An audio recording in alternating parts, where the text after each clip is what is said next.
A Japanese merchant captain standing on the bridge of a transport ship in 1943 had every reason to feel secure. He was sailing a Maru, a cargo vessel carrying oil from the Dutch East Indies back to the home islands. He was 1,000 miles from the nearest American airbase. He was maintaining strict radio silence. He was zigzagging on a randomized course dictated by naval headquarters in Tokyo. The Pacific Ocean is 63 million square miles of water. To find a single unlit ship in the middle of it at night requires more than luck. It requires a miracle. Then, out of the black water, 3 torpedoes would strike his starboard side. The Japanese looked for reasons.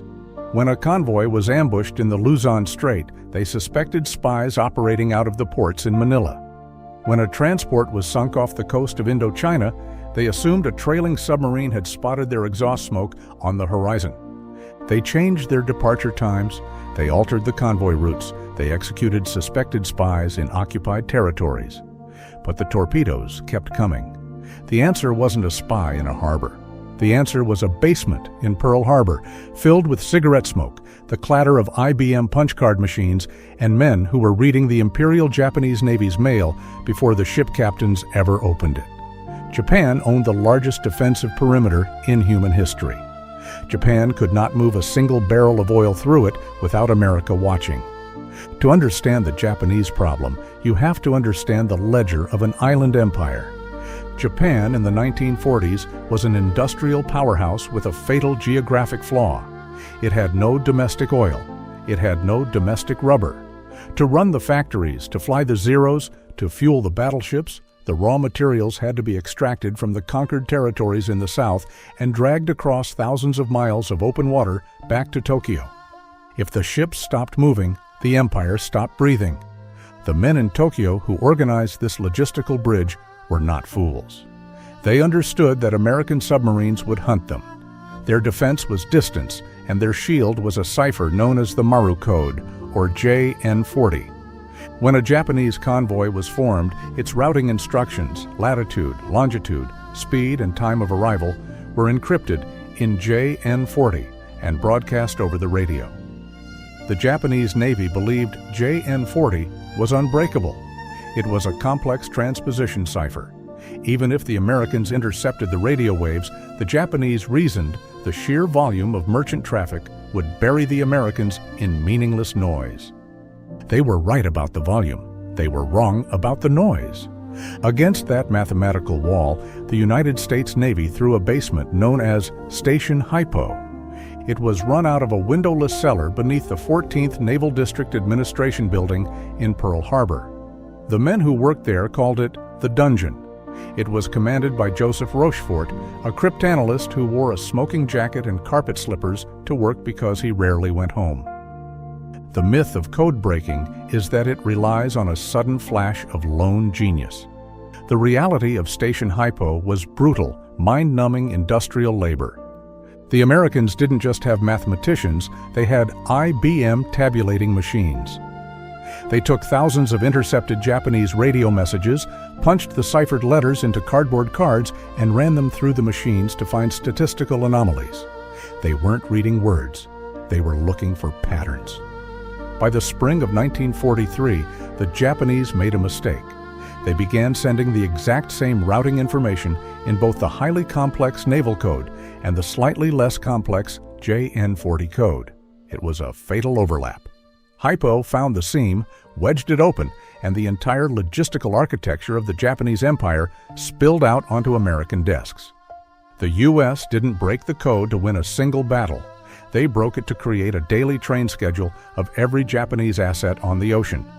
Here is the trade the Americans made, and it is the entire story of the Pacific Submarine War. If a submarine patrols the ocean looking for targets, it relies on fuel, eyesight, and luck. It spends 90% of its time looking at empty water. Take the luck out of the equation.